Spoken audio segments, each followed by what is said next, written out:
Good morning, student. My name is Nikita. Welcome to my channel Commerce Fun Time. Today is our topic on leadership style. हमने इससे पहले autocratic leadership style पढ़ा था। अब हम उसके 2 पॉइंट रह रहे थे रिमेनिंग जो 2 और स्टाइल है। आज इसके बारे में हम क्या करेंगे, इसका डिस्कस करेंगे। ठीक है, ये हमारा लास्ट टॉपिक है इस चैप्टर का। ठीक है, डेमोक्रेटिक लीडरशिप स्टाइल क्या होता है? डेमोक्रेसी सुन रखी होगी आपने, लोकतांत्रिक होना। तो ये एक तरह की है कि सबके डिसीजन को सुन के ही एक फैसला लिया जाता है, उसको कहते हैं डेमोक्रेटिक, लोकतांत्रिक देश।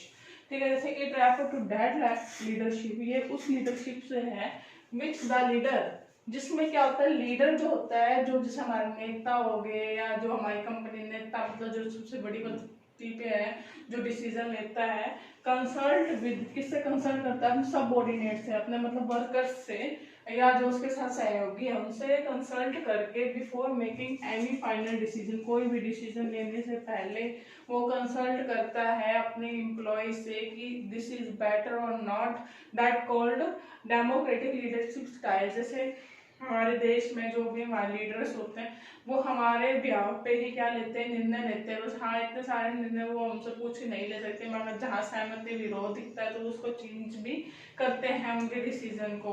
तो क्या कहते हैं, उनके लिए ही लिया जाता है वो डिसीजन। तो ऐसे ही कंपनी में जो उसके वर्कर होते हैं, अगर वो उसके डिसीजन से सेटिस्फाई हैं, डिसीजन लेने से पहले उसके डिसीजन सेटिस्फाई हैं, तो ही वो डिसीजन लिया जाता है। अगर वो सेटिस्फाई नहीं है, कोई विरोध करता है, तो उसमें क्या करते हैं, करेक्शन करते हैं उनसे, उनके खिलाफ जाकर कोई भी चीज नहीं की जाती। उसमें क्या होता है, उनके बारे में उनसे पूछा जाता है, उनके व्यूज लिए जाते हैं, जब जाके एक फाइनल डिसीजन बनाया जाता है। ठीक है, समझ में आ गया क्या होता है डेमोक्रेटिक लीडरशिप?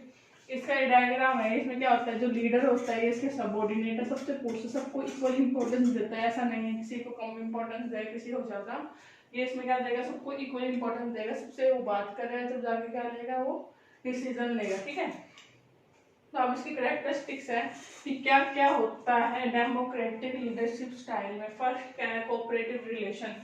कोऑपरेशन क्या होता है, आपस में कोऑपरेट करते हैं, मतलब कि वो एक दूसरे की बातें सुनते हैं। ऐसा नहीं होता कि सिर्फ मैं लीडर की, भाई मैं हूँ तो मैं ही रहूंगा, अपनी से अलग से छोड़ नहीं दिखाता कि मैं हूँ तो बस मैं ही हूँ जो डिसीजन हुआ। नहीं, इनमें कोऑपरेटिव नेचर होता है, सारे सबकी सुनता है, करते चाहे सबकी डिसीजन लेके, मगर उसमें कोऑपरेटिव नेचर होता है। ये नहीं होता कि हम आपके साथ कोऑपरेट नहीं करेंगे, सहयोग नहीं देंगे। सहयोगी नेचर होता है, इसमें सारे वर्कर्स लीडर का सहयोग देते हैं और लीडर भी वर्कर को सहयोग करते हैं। ठीक है, सेकंड है बिलीफ इन एम्प्लॉय। इसमें क्या होता है, वो जो लीडर होता है वो अपने एम्प्लॉय पे विश्वास रखता है, बिलीफ रखता है अपने आप, उसको सोचता है कि जो मेरे एम्प्लॉयज हैं उसको वो विश्वास करता है कि ये कोई डिसीजन लेंगे तो गलत नहीं लेंगे, जो हमें डिसीजन या हमारे अपने व्यूज देंगे तो वो अच्छे व्यूज ही देंगे।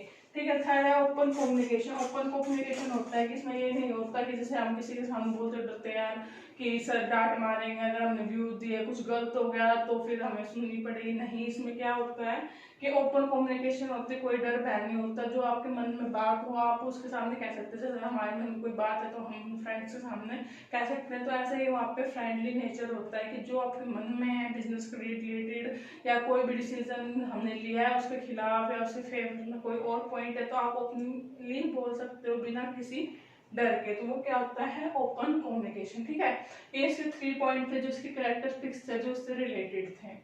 अब इसके एडवांटेज क्या थी, अगर हमारे अगर डेमोक्रेटिक लीडरशिप स्टाइल हमारे बिजनेस में होगा तो क्या क्या उसकी एडवांटेजेस होगी? हाई मोरल होगा, एम्प्लॉय सोचेंगे कि हमें भी इंपॉर्टेंस दी जाती है, हमारे से पूछे बिना कोई डिसीजन नहीं लिया जाता। अगर आपको इतनी इंपॉर्टेंस मिलती है तो आप भी सोचते हो कि हम बिजनेस के लिए अच्छे डिसीजन लें, बढ़िया सोचे और अच्छा करें, हमें उसके मुकाम पर पहुंचाएं जहाँ पे हमें बिजनेस को पहुंचाना है, उसके लिए बेस्ट दी बेस्ट करेंगे। ठीक है, सेकेंड है creation of more efficiency and productivity. फिर क्या होता है, जो अपने मन से जो भी काम करते हैं, कहते नहीं है कि अगर हम अपने मन से या पूरी शिद्दत से किसी काम को करते हैं तो वो बहुत अच्छे से होता है। तो इसमें ये दे रखा है कि मोर इफिशिएंसी मतलब बहुत अच्छे से काम, बिना वेस्टेज के काम होता है। इफिशिएंसी का मतलब अच्छे से टाइम पे पूरा काम हो जाना बिना वेस्टेज के। और प्रोडक्टिविटी मतलब उससे क्या होता है कि प्रोडक्टिविटी बढ़ती है, किसकी, बिजनेस की, जो भी उसका प्रोडक्शन काम होता है तो वो क्या होता है, इंक्रीज होता है। और availability of sufficient time and constructive work, और इजिली टाइम मिल जाता है, सफिशिएंट टाइम होता है कि सारे डिसीजन लेते हैं, तो जिसमें सबका इंटरेस्ट होता है तो वही डिसीजन लिया जाता है, उससे क्या होता है टाइम भी बचता है, वो सब कुछ अच्छे तरीके से होता है। अब इसके डिसएडवांटेज क्या है कि क्या क्या कमियां है अगर हम इस लीडरशिप स्टाइल को देखते हैं, तो पहले तो क्या चाहिए हमें, एजुकेटेड सबॉर्डिनेट चाहिए। ये नहीं कि पढ़े लिखे लोग होते हैं वो अपना काम आसानी से समझ जाते हैं, वो अपनी ड्यूटीज को समझ जाते हैं और अपने व्यूज उसी ड्यूटीज के अकॉर्डिंग देते हैं। अगर हम किसी अनपढ़ व्यक्ति से उसके रिव्यूज पूछेंगे तो कोई माइंड नहीं रखते, क्योंकि उसने देश दुनिया देखी ही नहीं, उसने वो दिमाग नहीं लगाया जो एक बिजनेस में चाहिए होता है। तो हमें यहाँ पे क्या चाहिए, एजुकेटेड सबऑर्डिनेट चाहिए, ठीक है। सही डिसीजन मेकिंग क्या होता है, अगर हम सबका डिसीजन, सबकी बात सुनने लग जाएंगे, सारे सबऑर्डिनेट अपने अपने डिसीजन लेंगे, क्योंकि एक कंपनी में बहुत सारे सबऑर्डिनेट होते हैं, एक दो तो होते हैं नहीं, 15-20 होते हैं। अगर हम सबकी सुने लेंगे तो डिसीजन में बहुत टाइम लग जाएगा। जिस डिसीजन को 5 मिनट में लेना होता है उसमें उनको पूरा दिन लग जाएगा एक डिसीजन को लेने के लिए।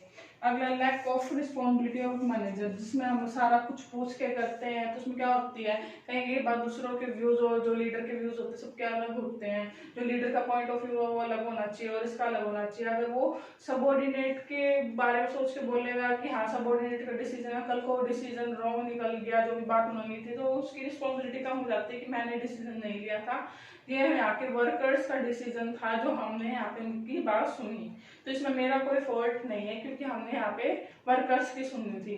तो यहाँ पे क्या हो जाता है कि लैक ऑफ रिस्पॉन्सिबिलिटी हो जाती है मैनेजर की, ठीक है। यहाँ तक समझ में आया?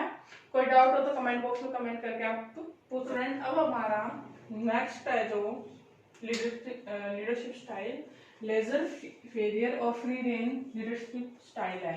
ये क्या होता है, it refer to that leadership style in which the leader give his subordinate. इसमें क्या होता है, जो लीडर होता है अपने सबऑर्डिनेट को कंप्लीट फ्रीडम देता है मेक डिसीजन, और कंप्लीटली फ्रीडम देता है कि जो तुम्हारे मन में है ना वो करो, मेरे से कोई पूछने की जरूरत नहीं है, जो तुम्हारा काम है तुम अपनी मर्जी से कर सकते हो। जो इसका डायग्राम है देखो, इनमें से लीडर है वो अपने बाहर की तरफ है, और ये जो सारे इम्प्लॉय अपने आप में डिस्कस करके कोई भी फैसला ले सकते हैं, जो उसका मन करे वो अपने मन के अकॉर्डिंग इसको काम कर सकते हैं, इसलिए इसको लेजी कहा गया है। ये लेजी वर्ड से बना हुआ है। लेजी मतलब कि बिल्कुल इसमें लीडरशिप क्या होता है, लीडर बहुत ज्यादा लेजी होता है, उसको कोई मतलब नहीं होता क्या काम चल रहा है, वो सारा कुछ सबऑर्डिनेट पे छोड़ देते, तुम्हें जो करना है वो करो, ठीक है। और फ्री रेंज का मतलब क्या था, फ्रीली छोड़ना, नाम से ही इसके मतलब पता चल रहे हैं, ठीक है। अब इसके कैरेक्टरिस्टिक्स क्या है, जिसके फीचर्स हैं, क्या है, फुल फेल इन सबऑर्डिनेट। इसमें क्या होता है, फुल विश्वास होता है, मतलब फुल फेल मतलब कि पूरा भरोसा होता है अपने इम्प्लॉयज पे, अपने सबऑर्डिनेट पे, ठीक है, कि सबऑर्डिनेट जो करेंगे ठीक ही करेंगे अपने फर्म के लिए। सेकंड पॉइंट है independent decision making system. Independent है, इसमें मतलब किसी से पूछने की जरूरत नहीं होती, वो अपने तरफ से स्वतंत्र है, मतलब अपनी तरफ से फ्री है कि तुम्हें जो डिसीजन लेना है बिना किसी डर के आप ले सकते हो, अगर वो फॉर्म के लिए बहुत अच्छा है तो, ठीक है। अब आपने इसको देखा decentralisation of authority.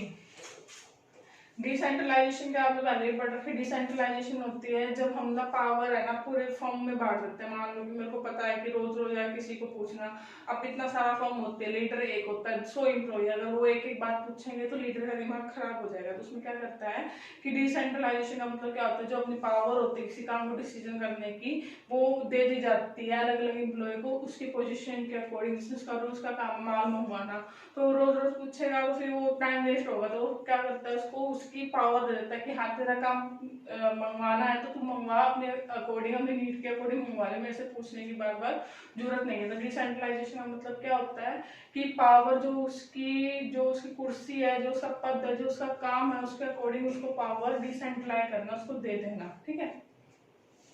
Self directed superior and control. Self directed होते हैं कि वो अपने आप से उसको डायरेक्ट कर सकते हैं। सेल्फ डायरेक्टेड मतलब अपने आप से उसको हैंडल कर सकते हैं, सुपरवाइज कर सकते हैं और कंट्रोल कर सकते हैं। जो उनको डिसीजन चाहिए, जो उनको आउटपुट चाहिए, वो अपने अकॉर्डिंग क्या कर सकते हैं, उसको खुद डायरेक्ट कर सकते हैं, ठीक है।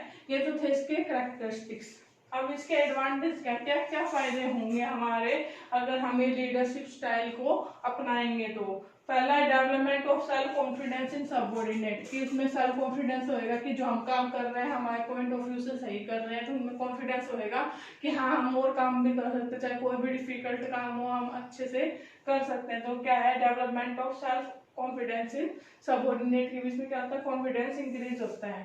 अगला हाई लेवल ऑफ मोटिवेशन, कि अब सारा काम खुद कर रहा है तो उसमें मोटिवेशन होगी कि हमारे लीडर को हम पे इतना विश्वास है कि हमें पूरा फ्रीली छोड़ रखा है कि हम जो भी करेंगे अच्छा करेंगे, कोई गलत काम नहीं करेंगे, तभी हमें पावर दे रखी है। तो क्या होता है, उससे high level of motivation employees के बीच में होता है। ठीक है, अगला helpful in development and extension of enterprise.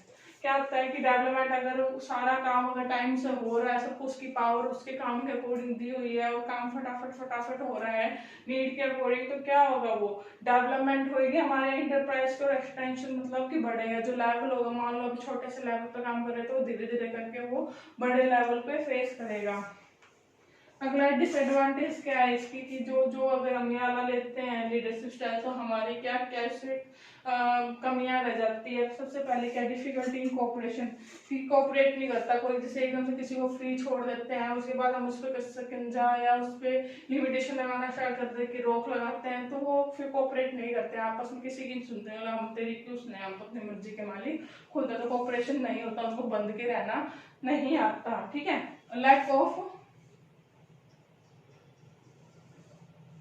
Importance of manager post की कोई इंपॉर्टेंस ही नहीं होती। जब लीडर का कोई काम ही नहीं है, ऐसा कोई पूछ ही नहीं रहा, सारे आपस में अपने आप काम कर रहे हैं, तो इस लीडर की यहाँ पे जरूरत ही नहीं है। अगला है सुटेबल फॉर, जो हाई एजुकेटेड लोग होते हैं उसके लिए ही ये मेथड सबसे ज्यादा सुटेबल होता है। जो अनपढ़ लोग हैं या जो मिडिल एजुकेटेड लोग हैं, जो इतने एजुकेटेड नहीं है, उनके लिए ये स्टाइल बिल्कुल अच्छा नहीं है। जो बिल्कुल हाई एजुकेटेड है, जिनको बार बार मोटिवेट की जरूरत नहीं होती, बार बार उनको समझाने की जरूरत नहीं होती, बार बार उनको टोकने की जरूरत नहीं होती, वहां पे ये मेथड अप्लाई होता है। ठीक है, ये वाला हमारे यहाँ पे स्टाइल्स खत्म हो जाते हैं, यहाँ पे हमारा चैप्टर कंप्लीट होता है। अगर कोई तुम्हें डाउट हो तो कमेंट बॉक्स में कमेंट करके पूछ सकते हो। अगर आपको मेरी वीडियो पसंद आए तो please like and subscribe my channel. Thank you.